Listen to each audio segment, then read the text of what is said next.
पीरे कामिल Umaira Ahmad का एक मशहूर नॉवेल जो अब आप सुन सकते हैं ऑडियो में भी।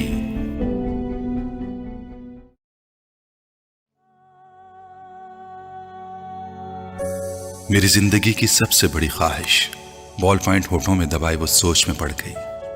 फिर एक लंबा सांस लेते हुए कदरे बेबसी से मुस्कुराई। बहुत मुश्किल है इस सवाल का जवाब देना। क्यों मुश्किल है? जवेरिया ने उससे पूछा। क्योंकि मेरी बहुत सारी ख्वाहिशात हैं और हर ख्वाहिश मेरे लिए बहुत अहम है, उसने सर झटकते हुए कहा। वो दोनों ऑडिटोरियम के अकबी हिस्से में दीवार के साथ जमीन पर टेक लगाए बैठी थीं। एफएससी क्लासेस में आज उनका 8वां दिन था और उस वक्त वो दोनों फ्री पीरियड में ऑडिटोरियम के अकबी हिस्से में आकर बैठ गई थीं। नमकीन मूंगफली के दानों को एक एक करके खाते हुए जवेरिया ने उससे पूछा, तुम्हारी जिंदगी की सबसे बड़ी ख्वाहिश क्या है इमामा? इमामा ने कदरे हैरानी से उसे देखा और सोच में पड़ गई। पहले तुम बताओ, तुम्हारी जिंदगी की सबसे बड़ी ख्वाहिश क्या है? इमामा ने जवाब देने के बजाय उल्टा सवाल कर दिया। पहले मैंने पूछा है, तुम्हें पहले जवाब देना चाहिए। जवेरिया ने गर्दन हिलाई। अच्छा ठीक है, मुझे और सोचने दो। इमामा ने फौरन हार मानते हुए कहा, मेरी जिंदगी की सबसे बड़ी ख्वाहिश, वो बड़बड़ाई। एक ख्वाहिश तो यह है कि मेरी जिंदगी बहुत लंबी हो, उसने कहा। क्यों? जवेरिया हंसी। बस 50-60 साल की जिंदगी मुझे बड़ी छोटी लगती है। कम से कम 100 साल तो मिलने चाहिए इंसान को दुनिया में, और फिर मैं इतना सब कुछ करना चाहती हूँ। अगर जल्दी मर जाऊंगी तो फिर मेरी जिंदगी की सारी ख्वाहिशात अधूरी रह जाएंगी। उसने मूंगफली का एक दाना मुंह में डालते हुए कहा। अच्छा और? जवेरिया ने कहा। और ये कि मैं मुल्क की सबसे बड़ी डॉक्टर बनना चाहती हूँ, सबसे अच्छी आई स्पेशलिस्ट। मैं चाहती हूँ कि जब पाकिस्तान में आई सर्जरी की तारीख लिखी जाए तो उसमें मेरा नाम टॉप ऑफ द लिस्ट हो। उसने मुस्कुराते हुए आसमान को देखा। अच्छा, और अगर कभी तुम डॉक्टर ना बन सकी तो? जवेरिया ने कहा। आखिर ये मेरिट और किस्मत की बात है, ऐसा मुमकिन ही नहीं है। मैं इतनी मेहनत कर रही हूं कि मेरिट पर हर सूरत आऊंगी। फिर मेरे वालिदैन के पास इतना पैसा है कि मैं अगर यहाँ किसी मेडिकल कॉलेज में ना जा सकी तो वो मुझे बैरून मुल्क भिजवा देंगे। फिर भी अगर कभी ऐसा हो कि तुम डॉक्टर ना बन सको तो? हो ही नहीं सकता। ये मेरी जिंदगी की सबसे बड़ी ख्वाहिश है और मैं इस प्रोफेशन के लिए सब कुछ छोड़ सकती हूँ। ये मेरा ख्वाब है और ख्वाबों का भला कैसे छोड़ा जा सकता है? इम्पॉसिबल। इमामा ने कतई अंदाज में सर हिलाते हुए हथेली पर रखे दानों में से एक और दाना मुंह में डाला। जिंदगी में कुछ भी नामुमकिन नहीं हो सकता, कभी भी कुछ भी हो सकता है। फर्ज करो कि तुम डॉक्टर नहीं बन पाती तो फिर तुम क्या करोगी? कैसे रिएक्ट करोगी? इमामा अब सोच में पड़ गई। पहले तो मैं बहुत रोऊंगी, बहुत ही ज्यादा, कई दिन, और फिर मैं मर जाऊंगी। जवेरिया बेइख्तियार हंसी। और अभी कुछ देर पहले तो तुम कह रही थी कि तुम लंबी जिंदगी चाहती हो, और अभी तुम कह रही हो कि तुम मर जाओगी। हाँ, तो फिर जिंदा रहकर क्या करूंगी? सारे प्लान्स ही मेरे मेडिकल के हवाले से हैं, और ये चीज जिंदगी से निकल गई तो फिर बाकी रहेगा क्या? यानी तुम्हारी एक बड़ी ख्वाहिश दूसरी बड़ी ख्वाहिश को खत्म कर देगी। तुम यही समझ लो। तो फिर इसका मतलब तो यही हुआ कि तुम्हारी सबसे बड़ी ख्वाहिश डॉक्टर बनना है, लंबी जिंदगी पाना नहीं। तुम कह सकती हो। अच्छा, अगर तुम डॉक्टर ना बन सकी तो फिर मरोगी कैसे? खुदकुशी करोगी या तबई मौत? जवेरिया ने बड़ी दिलचस्पी से पूछा। तबई मौत ही मरूंगी, खुदकुशी तो कर ही नहीं सकती, इमामा ने लापरवाही से कहा। और अगर तुम्हें तबई मौत ना आ सकी तो? मेरा मतलब है जल्द ना आई तो फिर तुम डॉक्टर ना बनने के बावजूद भी लंबी जिंदगी गुजारोगी। नहीं, मुझे पता है कि अगर मैं डॉक्टर ना बनी तो फिर बहुत जल्द मर जाऊंगी। मुझे इतना दुख होगा कि मैं तो जिंदा रह ही नहीं सकूंगी। वो यकीन से बोली। तुम जिस कदर खुश मिजाज हो, मैं कभी यकीन नहीं कर सकती कि तुम कभी इतनी दुखी हो सकती हो कि रो रो कर मर जाओ, और वो भी सिर्फ इसलिए कि तुम डॉक्टर नहीं बन सकी। लग फनी। जवेरिया ने इस बार उसका मजाक उड़ाने वाले अंदाज में कहा। तुम अब मेरी बात छोड़ो, अपनी बात करो। तुम्हारी जिंदगी की सबसे बड़ी ख्वाहिश क्या है? इमामा ने मौजू बदलते हुए कहा। रहने दो। क्यों रहने दो? बताओ ना, तुम्हें बुरा लगेगा। जवेरिया ने कुछ हिचकिचाते हुए कहा। इमामा ने गर्दन मोड़कर हैरानी से कहा, مجھے کیوں برا لگے گا؟ جویریہ خاموش رہی۔ ایسی کیا بات ہے جو مجھے بری لگے گی؟ امامہ نے اپنا سوال دہرایا۔ بری لگے گی، جویریہ نے مدھم آواز میں کہا۔ آخر تمہاری زندگی کی سب سے بڑی خواہش کا میری زندگی سے کیا تعلق ہے کہ میں اس پر برا مانوں گی؟ امامہ نے اس بار قدرے الجھے ہوئے انداز سے پوچھا۔ کہیں تمہاری خواہش یہ تو نہیں کہ میں ڈاکٹر نہ بنوں؟ امامہ کو اچانک یاد آیا۔ جویریہ ہنسی۔ نہیں، زندگی صرف ایک ڈاکٹر بن جانے سے کہیں زیادہ اہمیت کی حامل ہوتی ہے۔ اس نے کچھ فلسفیانہ انداز میں کہا۔ پہلے اب اجوانا چھوڑ دو اور مجھے بتاؤ، امامہ نے کہا۔ میں وعدہ کرتی ہوں میں برا نہیں مانوں گی، امامہ نے اپنا ہاتھ اس کی طرف بڑھاتے ہوئے کہا۔ وعدہ کرنے کے باوجود تم میری بات سننے پر بری طرح ناراض ہوگی۔ بہتر ہے ہم کچھ اور بات کریں، جویریہ نے کہا۔ اچھا، میں اندازہ لگاتی ہوں تمہاری اس خواہش کا تعلق میرے لیے کسی بہت عام چیز سے ہے، رائٹ؟ امامہ نے کچھ سوچتے ہوئے کہا۔ جویریہ نے سر ہلایا۔ اب سوال یہ پیدا ہوتا ہے کہ میرے لیے کون سی چیز اتنی اہم ہو سکتی ہے کہ میں وہ بات کرتے کرتے رک گئی۔ مگر جب تک میں تمہاری خواہش کی نوعیت جان نہیں لیتی میں کچھ بھی اندازہ نہیں کر سکتی۔ بتا دو جویریہ، پلیز۔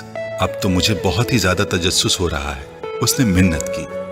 وہ کچھ دیر سوچتی رہی۔ امامہ غور سے اس کا چہرہ دیکھتی رہی۔ کچھ دیر کی خاموشی کے بعد جویریہ نے سر اٹھا کر امامہ کو دیکھا۔ میرے پروفیشن کے علاوہ میری زندگی میں فی الحال جن چیزوں کی اہمیت ہے وہ صرف ایک ہی ہے، اور اگر تم اس کے حوالے سے کچھ کہنا چاہتی ہو تو کہو، میں برا نہیں مانوں گی، امامہ نے سنجیدگی سے کہا۔ جویریہ نے قدرے چونک کر اسے دیکھا۔ وہ اپنے ہاتھ میں موجود ایک انگوٹھی کو دیکھ رہی تھی۔ جویریہ مسکرائی۔ میری زندگی کی سب سے بڑی خواہش یہ ہے کہ تم، جویریہ نے اسے اپنی خواہش بتائی۔ امامہ کا چہرہ ایک دم سفید پڑ گیا۔ وہ شوق تھی یا حیرت زدہ، جویریہ اندازہ نہیں کر سکی، مگر اس کے چہرے کے تاثرات یہ ضرور بتا رہے تھے کہ جویریہ کے منہ سے نکلنے والے جملے اس کے ہر اندازے کے برعکس تھے۔ میں نے تم سے کہا تھا نا کہ تم برا مانو گی، جویریہ نے جیسے صفائی پیش کرنے کی کوشش کی، مگر امامہ کچھ کہے بغیر اسے دیکھتی رہی۔ موئز حلق کے بل چلاتا ہوا درد سے دوہرا ہو گیا۔ اس کے دونوں ہاتھ اپنے پیٹ پر تھے۔ اس کے سامنے کھڑے 12 سالہ لڑکے نے اپنی پھٹی ہوئی ٹی شرٹ کی آستین سے اپنی ناک سے بہتا خون صاف کیا اور ہاتھ میں پکڑے ہوئے ٹینس ریکٹ کو ایک بار پھر پوری قوت سے موئز کی ٹانگ پر دے مارا۔ موئز کے حلق سے ایک بار پھر چیخ نکلی اور وہ اس بار سیدھا ہو گیا۔ کچھ بے یقینی کے عالم میں اس نے خود سے 2 سال چھوٹے بھائی کو دیکھا جو اب بغیر کسی لحاظ اور مروت کے اسے اس ریکٹ سے پیٹ رہا تھا جو موئز کچھ دیر پہلے اسے پیٹنے کے لیے لے کر آیا تھا۔ اس ہفتے میں ان دونوں کے درمیان ہونے والا یہ تیسرا جھگڑا تھا اور تینوں بار جھگڑا شروع کرنے والا اس کا چھوٹا بھائی تھا۔ موئز اور اس کے تعلقات ہمیشہ ہی ناخوشگوار رہے تھے۔ ان کا جھگڑا بچپن سے لے کر اب سے کچھ پہلے تک صرف زبانی کلامی باتوں اور دھمکیوں تک ہی محدود رہتا تھا، مگر اب کچھ عرصے سے وہ دونوں ہاتھا پائی پر بھی اتر آتے تھے۔ آج بھی یہی ہوا تھا۔ وہ دونوں اسکول سے اکٹھے واپس آئے تھے اور گاڑی سے اترتے ہوئے اس کے چھوٹے بھائی نے بڑی درستی کے ساتھ پیچھے ڈگی سے اس وقت اپنا بیگ کھینچ کر نکالا جب موئز اپنا بیگ نکال رہا تھا۔ بیگ کھینچتے ہوئے موئز کے ہاتھ کو بری طرح رگڑ آئی۔ موئز بری طرح دل ملایا۔ تم اندھے ہو چکے ہو؟ وہ اطمینان سے اپنا بیگ اٹھائے بے نیازی سے اندر جا رہا تھا۔ موئز کے چلانے پر اس نے پلٹ کر اس کو دیکھا اور لاؤنج کا دروازہ کھول کر اندر چلا گیا۔ موئز کے تن بدن میں جیسے آگ لگ گئی۔ وہ تیز قدموں سے اس کے پیچھے اندر چلا گیا۔ اگر دوبارہ تم نے ایسی حرکت کی تو میں تمہارا ہاتھ توڑ دوں گا۔ اس کے قریب پہنچتے ہوئے موئز ایک بار پھر دہاڑا۔ اس نے بیگ کندھے سے اتار کر نیچے رکھ دیا اور دونوں ہاتھ کمر پر رکھ کر کھڑا ہو گیا۔ نکالوں گا۔ تم کیا کرو گے؟ ہاتھ توڑو گے؟ اتنی ہمت ہے؟ یہ میں تمہیں اس وقت بتاؤں گا جب تم دوبارہ یہ حرکت کرو گے۔ موئز اپنے کمرے کی طرف بڑھا، مگر اس کے بھائی نے پوری قوت سے اس کا بیگ کھینچتے ہوئے اسے رکنے پر مجبور کر دیا۔ نہیں، تم مجھے ابھی بتاؤ۔ اس نے موئز کا بیگ اٹھا کر دور پھینک دیا۔ موئز کا چہرہ سرخ ہو گیا۔ اس نے زمین پر پڑا ہوا اپنے بھائی کا بیگ اٹھا کر دور اچھال دیا۔ ایک لمحے کے انتظار کیے بغیر اس کے بھائی نے پوری قوت سے معیز کی ٹانگ پر ٹھوکر مار دی۔ جواباً اس نے پوری قوت سے چھوٹے بھائی کے منہ پر مکہ مارا جو اس کی ناک پر لگا۔ اگلے ہی لمحے اس کی ناک سے خون ٹپکنے لگا۔ اتنے شدید حملے کے باوجود اس کے حلق سے کوئی آواز نہیں نکلی تھی۔ اس نے معیز کی ٹائی کھینچتے ہوئے اس کا گلا دبانے کی کوشش کی۔ معیز نے جواباً اس کی شرٹ کو کالر سے کھینچا۔ اسے شرٹ کے پھٹنے کی آواز آئی۔ اس نے پوری قوت سے اپنے چھوٹے بھائی کے پیٹ میں مکہ مارا۔ اس کے بھائی کے ہاتھ سے اس کی ٹائی نکل گئی۔ ٹھہرو، میں تمہیں اب تمہارا ہاتھ توڑ کر دکھاتا ہوں۔ معیز نے اسے گالیاں دیتے ہوئے لاؤنج کے کونے میں پڑے ہوئے ایک ریکٹ کو اٹھا لیا۔ اپنے چھوٹے بھائی کو مارنے کی کوشش کی، مگر اگلے ہی لمحے ریکٹ اس کے بھائی کے ہاتھ میں تھا۔ اس نے پوری قوت سے گھما کر اتنی برق رفتاری کے ساتھ اس ریکٹ کو معیز کے پیٹ پر مارا کہ وہ سنبھل یا خود کو بچا بھی نہ سکا۔ اس نے یکے بعد دیگرے اس کی کمر اور ٹانگ پر ریکٹ برسا دیے۔ اندر سے ان دونوں کا بڑا بھائی اشتعال کے عالم میں باہر لاؤنج میں آ گیا۔ کیا تکلیف ہے تم دونوں کو؟ گھر میں آتے ہی ہنگامہ شروع کر دیتے ہو۔ اس کو دیکھتے ہی چھوٹے بھائی نے اٹھا ہوا ریکٹ نیچے کر لیا تھا۔ اور تمہیں شرم نہیں آتی اپنے بڑے بھائی کو مارتے ہو؟ اس کی نظر اب اس کے ہاتھ میں پکڑے ریکٹ پر گئی۔ نہیں آتی، اس نے بڑی ڈٹائی کے ساتھ کہتے ہوئے ریکٹ ایک طرف اچھال دیا اور بڑی بے خوفی سے کچھ فاصلے پر پڑا ہوا اپنا بیگ اٹھا کر اندر جانے لگا۔ معیز نے بلند آواز میں سیڑھیاں چڑھتے ہوئے اپنے چھوٹے بھائی سے کہا، تم کو اس کا خمیازہ بھگتنا پڑے گا۔ وہ ابھی تک اپنی ٹانگ سہلا رہا تھا۔ Sure, why not? ایک عجیب سی مسکراہٹ کے ساتھ سیڑھیوں کے آخری سرے پر رک کر اس نے معیز سے کہا، اگلی بار تم بیٹ لے کر آنا۔ ٹینس ریکٹ سے کچھ مزہ نہیں آیا، تمہاری کوئی ہڈی نہیں ٹوٹی۔ معیز کو اشتعال آ گیا، تم اپنی ناک سنبھالو، وہ یقیناً ٹوٹ گئی ہوگی۔ معیز غصے کے عالم میں سیڑھیوں کو دیکھتا رہا جہاں کچھ دیر پہلے وہ کھڑا تھا۔ مسز سمانتھا رچرڈز نے دوسری رو میں کھڑکی کے ساتھ پہلی کرسی پر بیٹھے ہوئے اس لڑکے کو چوتھی بار گھورا۔ وہ اس وقت بھی بڑی بے نیازی سے کھڑکی سے باہر دیکھنے میں مصروف تھا۔ وقتاً فوقتاً وہ باہر سے نظریں ہٹاتا، ایک نظر مسز سمانتھا کو دیکھتا، اس کے بعد پھر اسی طرح باہر جھانکنے لگتا۔ اسلام آباد کے ایک غیر ملکی اسکول میں وہ آج پہلے دن اس کلاس کی بایولوجی پڑھانے کے لیے آئی تھی۔ وہ ایک ڈپلومیٹ کی بیوی تھی اور کچھ دن پہلے ہی اسلام آباد اپنے شوہر کے ساتھ آئی تھی۔ ٹیچنگ ان کا پروفیشن تھا اور جس ملک میں ان کے شوہر کی پوسٹنگ ہوئی وہ وہاں سفارت خانے سے منسلک اسکولز میں پڑھاتی رہیں۔ اس سے پہلے بایولوجی پڑھانے والی ٹیچر مسز میرین کی اسکیم آف ورک کو ہی جاری رکھتے ہوئے انہوں نے کلاس کے ساتھ کچھ ابتدائی تعارف اور گفتگو کے بعد دل اور نظام دوران خون کی ڈائیگرام رائٹنگ بورڈ پر بناتے ہوئے اسے سمجھانا شروع کیا۔ ڈائیگرام کی وضاحت کرتے ہوئے انہوں نے اس لڑکے کو کھڑکی سے باہر جھانکتے ہوئے دیکھا۔ پرانی تکنیک کا استعمال کرتے ہوئے اپنی نظریں اس لڑکے پر مرکوز رکھتے ہوئے انہوں نے اچانک بولنا بند کر دیا۔ کلاس میں یکدم خاموشی سی چھا گئی۔ اس لڑکے نے سر گھما کر اندر دیکھا۔ مسز سمانتھا رچرڈ سے اس کی نظریں ملیں۔ مسز سمانتھا مسکرائیں اور ایک بار پھر انہوں نے اپنا لیکچر شروع کر دیا۔ کچھ دیر تک انہوں نے اسی طرح بولتے ہوئے اپنی نظریں اس لڑکے پر رکھی جو اب اپنے سامنے پڑی نوٹ بک پر کچھ لکھنے میں مصروف تھا۔ اس کے بعد مسز سمانتھا نے اپنی توجہ کلاس میں موجود دوسرے اسٹوڈنٹس پر مرکوز کر لی۔ ان کا خیال تھا کہ وہ خاصا شرمندہ ہو چکا ہے، دوبارہ باہر نہیں دیکھے گا، مگر صرف 2 منٹ بعد ہی انہوں نے اسے ایک بار پھر کھڑکی سے باہر متوجہ دیکھا۔ وہ ایک بار پھر بولتے بولتے خاموش ہو گئی۔ بلا توقف اس لڑکے نے گردن موڑ کر پھر ان کی طرف دیکھا۔ اس بار مسز سمانتھا مسکرائی نہیں بلکہ قدر سنجیدگی سے اسے دیکھتے ہوئے ایک بار پھر لیکچر دینا شروع کر دیا۔ چند لمحے گزرنے کے بعد انہوں نے رائٹنگ بورڈ کو دیکھنے کے بعد دوبارہ اس لڑکے کو دیکھا تو وہ ایک بار پھر کھڑکی سے باہر کچھ دیکھنے میں مصروف تھا۔ اس بار غیر محسوس طور پر ان کے چہرے پر کچھ ناراضگی نمودار ہوئی اور وہ کچھ جھنجھلاتے ہوئے خاموش ہوئی، اور ان کے خاموش ہوتے ہی اس لڑکے نے کھڑکی کے باہر سے اپنی نظریں ہٹا کر ان کی طرف دیکھا۔ اس بار اس لڑکے کے ماتھے پر بھی کچھ شکنیں تھیں۔ ایک نظر مسز سمانتھا کو ناگواری سے دیکھ کر وہ ایک بار پھر کھڑکی سے باہر دیکھنے لگا۔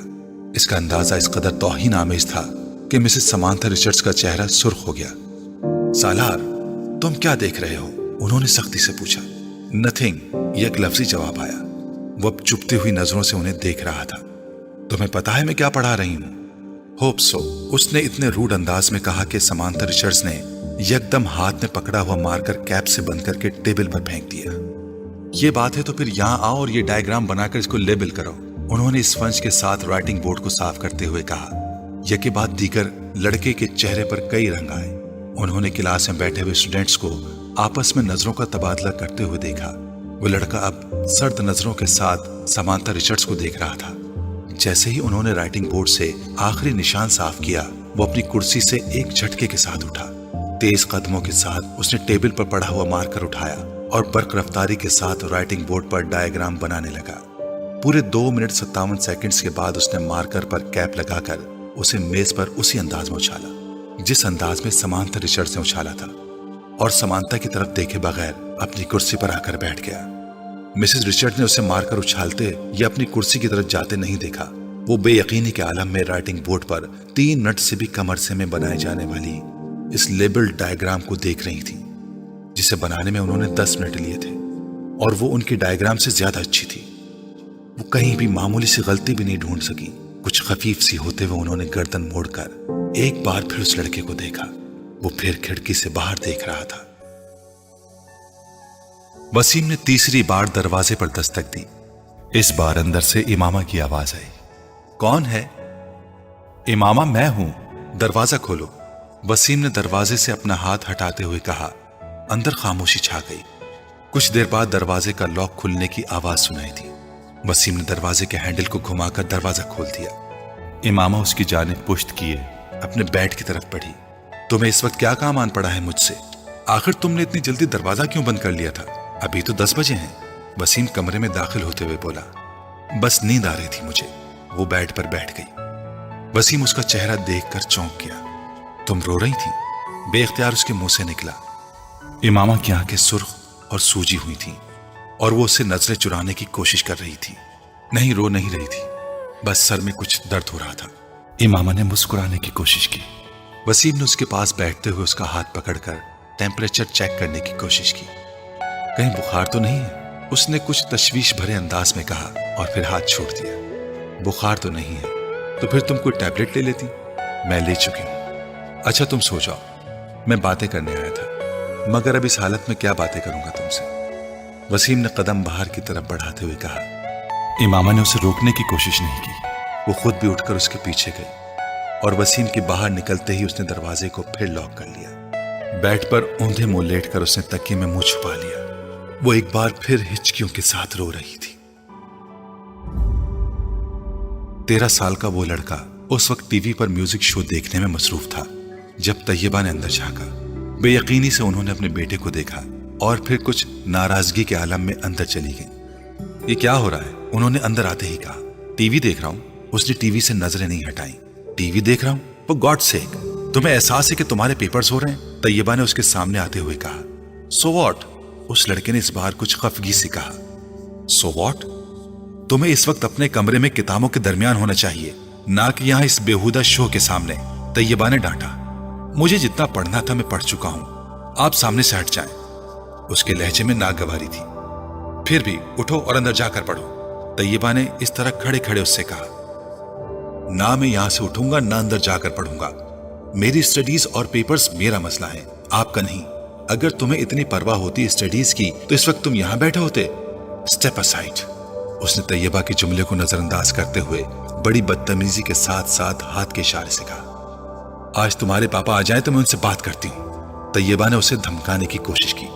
अभी बात कर लें, क्या होगा? पापा क्या कर लेंगे? जब मैं आपको बता चुका हूं कि मुझे जितनी तैयारी करनी है मैंने कर ली है, तो फिर आपको क्या मसला है? ये तुम्हारे सालाना इम्तिहान है, तुम्हें एहसास होना चाहिए इस बात का। तैयबा ने यकदम अपने लहजे को नरम करते हुए कहा। मैं कोई 2-4 साल का बच्चा नहीं हूं कि मेरे आगे पीछे फिरना पड़े आपको। मैं अपने मामलात में आपसे ज्यादा समझदार हूं, इसलिए 3rd क्लास किस्म के जुमले मुझसे ना बोला करें। एग्जाम्स हो रहे हैं, स्टडीज पर ध्यान दो। इस वक्त तुम्हें अपने कमरे में होना चाहिए। मैं तुम्हारे फादर से बात करूंगी। What a rubbish. वो बात करते करते गुस्से में सोफे से उठकर खड़ा हो गया। हाथ में पकड़ा हुआ रिमोट उसने पूरी कुव्वत से सामने वाली दीवार पर दे मारा और पांव पटकता हुआ कमरे से निकल गया।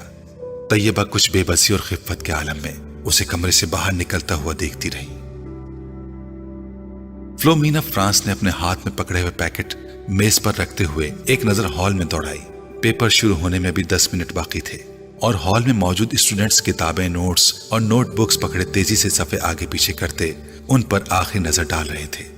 उनकी जिस्मानी हरकत से उनकी परेशानी और इज़्तिराब का इजहार हो रहा था। फ्लोमिना फ्रांस के लिए ये एक बहुत मानूस सीन था। फिर उनकी नजरें हॉल के तकरीबन दरमियान में बैठे हुए सालार पर जा ठहरी। 25 स्टूडेंट्स में उस वक्त वो वाहिद स्टूडेंट था जो इत्मीनान से अपनी कुर्सी पर टांग रखे बैठा था। एक हाथ में स्केल पकड़े आहिस्ता आहिस्ता उसे अपने जूते पर मारते हुए वो इत्मीनान से इधर उधर देख रहा था। फ्लोमिना के लिए ये सीन भी नया नहीं था।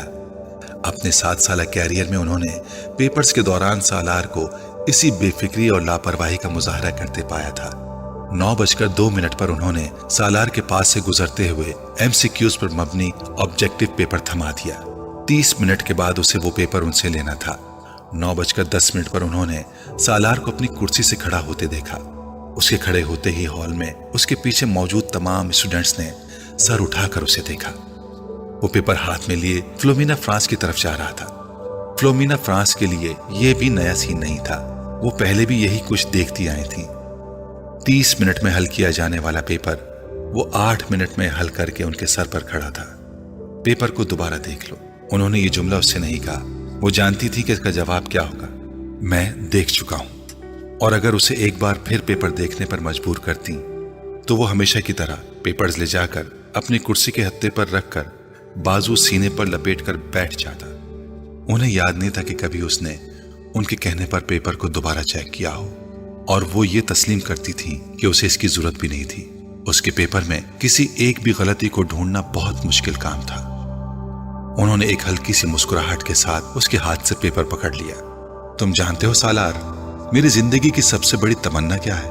उन्होंने पेपर पर नजर डालते हुए कहा कि मैं तुम्हें 30 मिनट का पेपर 30 मिनट के बाद सबमिट करवाते हुए देखूं। वो उनकी बात पर खफीफ अंदाज में मुस्कुराया। आपकी ये ख्वाहिश उस सूरत में पूरी हो सकती है मैम, अगर मैं ये पेपर 150 साल की उम्र में हल करने बैठूं। नहीं, मेरा ख्याल है 150 साल की उम्र में तुम ये पेपर 10 मिनट में करोगे। इस बार वो हंसा और वापस मुड़ गया। फ्लोमिना फ्रांस ने एक नजर उसके पेपर के सफात को उलट पलट कर देखा। एक सरसरी सी नजर भी उन्हें ये बताने के लिए काफी थी कि वो इस पेपर में कितने नंबर गंवाएगा। 0। सलमा ने अपनी बेटी के हाथों में गिफ्ट पेपर में लिपटे हुए पैकेट को हैरानी से देखा। ये क्या है इमामा? तुम तो मार्केट गई थी, शायद कुछ किताबें लेनी थी तुम्हें। हाँ अम्मी, मुझे किताबें ही लेनी थी, मगर किसी को तोहफे में देने के लिए। किसको तोहफा देना है? वो लाहौर में एक दोस्त है मेरी, उसकी सालगिरह है, उसके लिए खरीदा है। कोरियर सर्विस के जरिए भिजवा दूंगी, क्योंकि मुझे तो अभी यहाँ रहना है।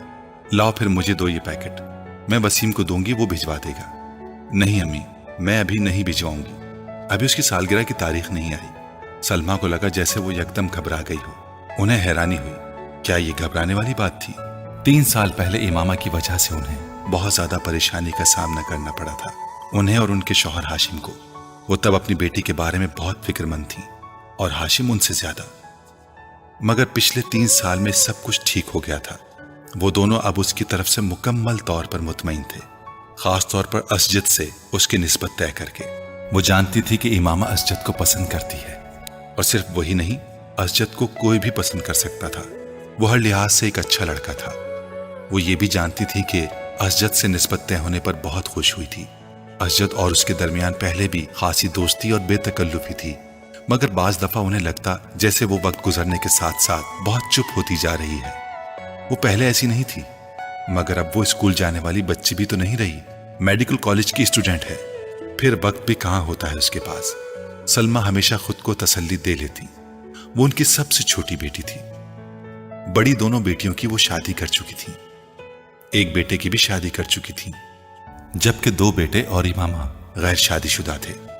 अच्छा ही है कि ये संजीदा होती जा रही है। लड़कियों के लिए संजीदगी अच्छी होती है। उन्हें जितनी जल्दी अपनी जिम्मेदारियों का एहसास हो जाए उतना ही अच्छा है। सलमा ने गहरी सांस लेते हुए इमामा से नजरें हटा ली। वो छुट्टियों में घर आई हुई थी और जितने दिन वो यहाँ रहती उनकी नजरें उसी पर मरकूज रहती। पता नहीं ये साजिद कहाँ रह गया। जो भी काम उसके जिम्मे लगाओ बस भूल ही जाओ। انہیں اچانک اپنے ملازم کا خیال آیا جس کے پیچھے وہ لاؤنج میں آئی تھی. بڑبڑاتے ہوئے وہ لاؤنج سے نکل گئیں. یہ نیو ایئر نائٹ تھی. نیا سال شروع ہونے میں 30 منٹ باقی تھے. 10 لڑکوں پر مشتمل 14-15 سال کے لڑکوں کا وہ گروپ پچھلے 2 گھنٹوں سے اپنے موٹر سائیکلز پر شہر کی مختلف سڑکوں پر اپنے کرتب دکھانے میں مصروف تھا. ان میں سے چند نے اپنے ماتھے پر چمکدار بینڈز باندھے ہوئے تھے جن پر نئے سال کے حوالے سے مختلف پیغامات درج تھے. وہ لوگ 1 گھنٹہ پہلے پوش علاقے کی ایک بڑی سپر مارکیٹ میں موجود تھے اور وہاں وہ مختلف لڑکوں پر آوازیں کستے رہے تھے. اپنی بائکس پر سوار مختلف چکر لگا رہے تھے. ان کے پاس فائر کریکرز موجود تھے جنہیں وہ وقتاً فوقتاً چلا رہے تھے. 11:15 بجے وہ جم خانہ کے باہر موجود تھے جہاں پارکنگ لاٹ گاڑیوں سے بھر چکا تھا. یہ گاڑیاں ان لوگوں کی تھیں جو جم خانے میں نئے سال کے سلسلے میں ہونے والی ایک پارٹی میں آئے تھے. ان لڑکوں کے پاس بھی اس پارٹی کے دعوتی کارڈ موجود تھے کیونکہ ان میں سے تقریباً تمام کے والدین جم خانے کے ممبرز تھے. وہ لڑکے اندر پہنچے تو 11:55 ہو رہے تھے.